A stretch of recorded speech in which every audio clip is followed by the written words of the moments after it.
Assalomu alaykum hammaga. Mana bugun kursimizning 3-darsi antibiotiklarni qachon berish kerak. Demak, xalqimiz orasida juda ham ko'p antibiotiklarni berish bo'yicha xatoliklar kuzatiladi. Bola yo'talsa, isitmasi chiqsa, sirazi antibiotik boshlashadi. Nimaga qo'rqishadi? Sababi bola bog'chadan qolib ketadi, maktabdan qolib ketadi yoki bo'lmasa o'pkasiga o'tab kasallik kuchayib ketadi degan fobiya bor onalarning orasida. Va antibiotiklarni kerak va kerakmas holatlarda ishlatish juda ham ko'p. Sababi O'zbekistonda antibiotiklarga retseptlarsiz berishga dostуп bor. Ya'ni masalan men Yevropada o'qiganimda u yerda antibiotiklarni hech qachon borib o'zingizchalik ola olmaysiz. Faqatgina shifokor yozib bergan ko'rsatmasi, yozib bergan retsepti orqali olishingiz mumkin. Lekin bizda bu holat yo'q.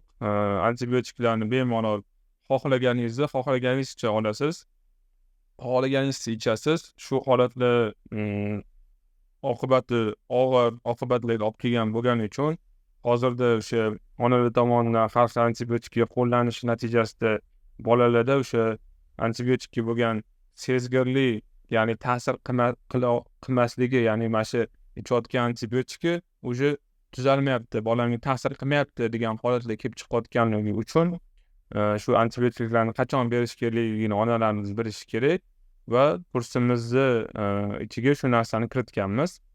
Demak, antibiotiklarni zo'r kasalliklarda qachon qo'llash kerak? Undan oldin o'zi antibiotik nimaligi haqida aytishimiz kerak. Anti degani qarshi, bio degani bu hayot degani. Ya'ni antibiotiklar o'sha bakteriyalar, ya'ni bizani o'sha og'iz bo'shlig'imizda, burunda yoki bo'lmasa o'pkada o'sha yashovchi, chellarda yashovchi bakteriyalarga qarshi qo'llaniladigan vosita. Bular hech qachon zamburug'ga yoki virusga ta'sir ko'rsatmaydi. Shuning uchun bularning nomi bilan antibiotik degan. Mana antibiotiklar faqatgina bakteriyalar tomonidan kelib chiqqan zo'r kasalliklar deganda yordam beradi. Bular hech qachon boshqa. Shuning uchun buni grippda yoki virusli infeksiyalarda antibiotiklarni berish bu o'rinsiz holat, yordam bermaydi. Keyin antibiotiklar shifokor tomonidan va yo'riqnomaga ko'ra qabul qilinishi shart. Har doim shifokor ko'rish kerak. Burun, tomoq, quloqni va o'pkani pediatr bu eshitib ko'rish kerak. Umumiy holatdan kelib chiqqan holatda antibiotik yozish kerak.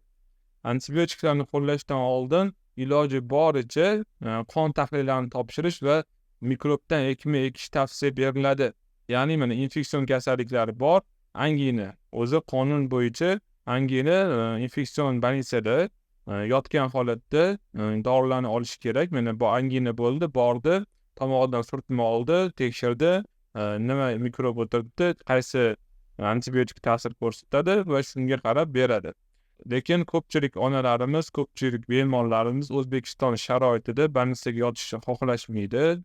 Bolnitsada boshqa bir kasallik turlarini yuqtirib olish xavfi bor. Shuning uchun ko'proq частный klinikalarga borishadi va u yerda o'sha shifokorga iltimos qilishadi, yozib bering, davolayman deb. Shuning uchun ham bu holat ham qoralamayman, bu holat ham to'g'ri, lekin tushunishligi kerak. Uyligida o'z voshinchalik bilan har xil antibiotiklarni olib qo'llash bu noo'rin. Birinchidan antibiotiklarni o'sha bolalarga mumkin bo'lmagan antibiotiklar bor. 18 yoshgacha mumkin bo'lmagan antibiotiklar bor. Bular o'sha ftorxlorxinolon deyiladi, ya'ni levofloxacin, moxifloxacin, ofloxacin degan gruppalar bor. Bular o'sha o'sish zonalariga ta'sir ko'rsatadi. Shuning uchun iloji boricha shifokor nazoratisiz berilmaydi. Undan tashqari har xil gentamicin, amikatsin, niamitsin degan dorilar bor. Bular o'sha bolalarda ichki quloqqa ta'sir ko'rsatib, bolalarni kar bo'lishiga olib keladigan antibiotiklar hisoblanadi. Shuning uchun bu antibiotiklar ham bolada iloji boricha o'ylab, shifokorlar bilan kelishib, agar boshqa antibiotiklarni qo'llash samarasiz bo'lsagina shu antibiotiklarni qo'llash kerak. Shuning uchun iltimos qilardim onalardan, bolalarni podopit mikrolik qilmanglar, o'z voshinchalik bilan antibiotiklarni bermanglar. Va yana bitta holat, masalan antibiotik berganda bu yerda bolasiga antibiotik shamolladi, lekin u virusli holat bir haftadan keyin bolada yo'tal paydo bo'ldi, antibiotik ta'sir qilmayapti deydida, boshqa kuchliroq antibiotik beraman deydi. Antibiotik hech qachon kuchli va kuchsiz bo'lmaydi. Antibiotik shu mikrobga qaysi qismiga ta'sir ko'rsatishiga qarab bo'linadi. Bu bo'lishi mumkin mikrobni yadrosiga, bu bo'lishi mumkin mikrobni o'sha qobig'iga, bu bo'lishi mumkin mikrobni turiga qarab aerob, anaerob mikroblar bor. Shularga ta'sir ko'rsatadigan antibiotiklar bor. Shularni bilish kerak. Shuning uchun iltimos qiladim, onalar o'zinglar bilan o'z vosvimchalik bilan bermanglar antibiotiklarni, shifokor bilan kelishinglar. Xo'p, antibiotiklarni aniq qo'llanish kerak. Agarda antibiotiksiz kasallik tuzalmaydi va surunkali formaga o'tadi.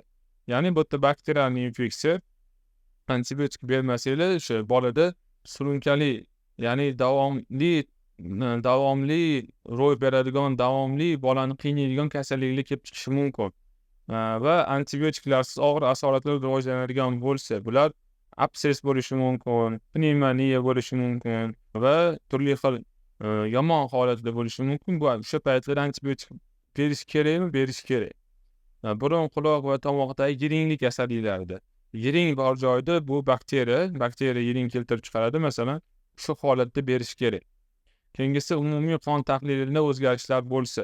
Endi masalan biza hammamiz ishimiz ko'p, hozirgi zamonda, hozirgi hayotda hamma ishlash kerak, pul topish kerak, bolalar bog'chaga, maktabga chiqish kerak, ota-ona o'zi bilan o'zi ovora.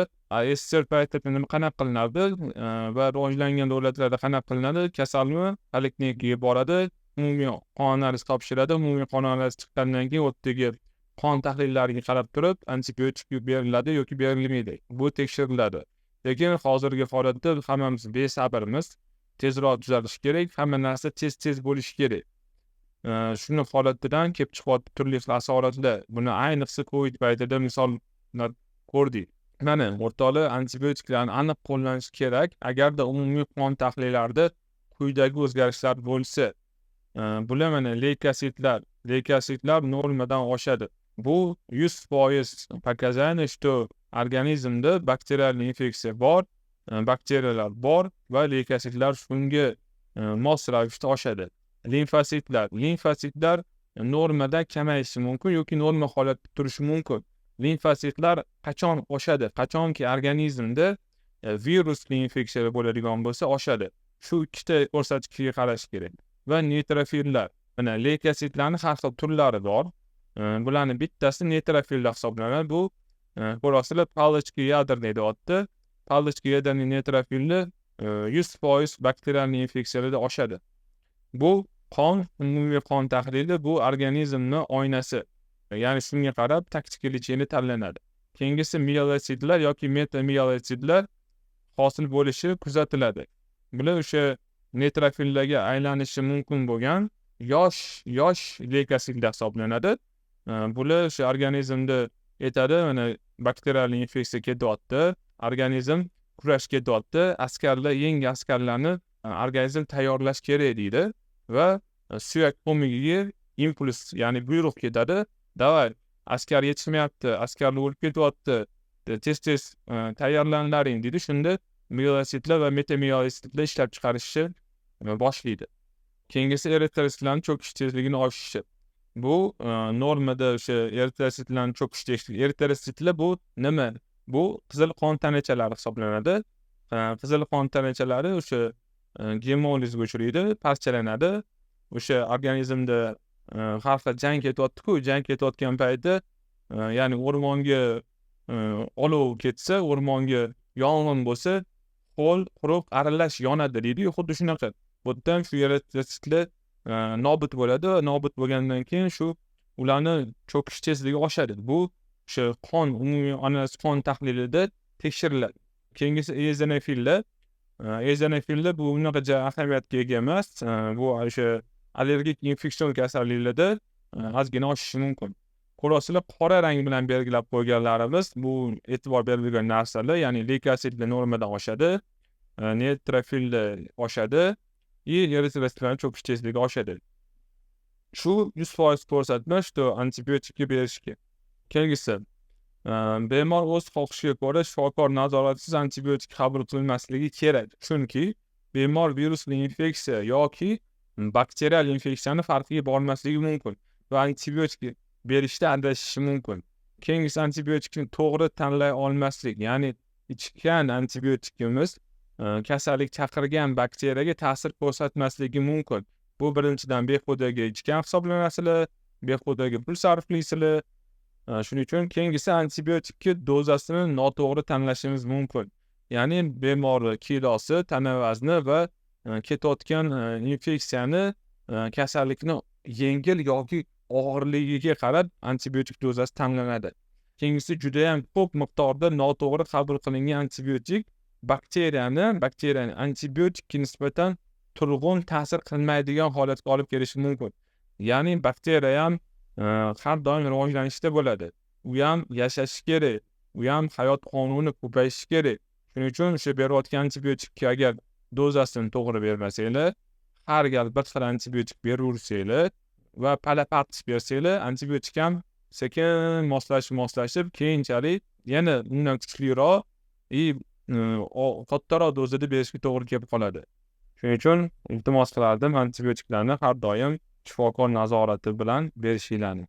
Yana bitta eslatma, eng muhimi antibiotiklarni bolangizga berishdan oldin shifokor ko'rigiga borish kerak va bolangizni shifokor ko'rigidan so'ng tana vazniga ko'ra dozasini belgilash maqsadga muvofiq. Shunaqa o'rtoqlar, iltimos qilaman, shu antibiotiklarni palapartis bermanglar, o'z boshimchalikda bermanglar. Eng ko'p onalarni yaxshi ko'radigan antibiotik bu Azimak hisoblanadi. Bola shamolladimi, sirasi burni oqdimi, Azimak. Yani osonda bittadan uchun bir mahal beriladi, 3 kungina beriladi. Zarari ham kam deydi. Ta'sir qilmasa, keyin yana boshqa antibiotiklarni berishga to'g'ri keladi. Yoki virus holatlarda. Shu meni maslahatim, antibiotiklarni berishdan oldin har doim o'zinglarni pediatr shifokorlar yoki bo'lmasa lor shifokor bilan maslahat qilinglar va shu holatda antibiotiklarni beringlar. Rahmat hammaga. Mana bugungi darsimiz ham o'z yakuniga yetdi. O'ylaymanki, sizlarga manfaatli bo'ldi. Faqatgina bizning vazifamiz sizlarga eslatish, to'g'ri yo'nalish berish. Farzandingiz uchun mas'ul odam bu siz bo'lasiz. Yana bir narsani aytaman, dorilardan zaharlanish, dorilardan har xil oqibatlar, asoratlar kelib chiqishi bu faqatgina shifokorlar emas, har bir odam o'zini sog'lig'i uchun va farzandining sog'lig'i uchun mas'ul hisoblanadi. Keyingi leksiyalarda ko'rishguncha sog' bo'lasizlar.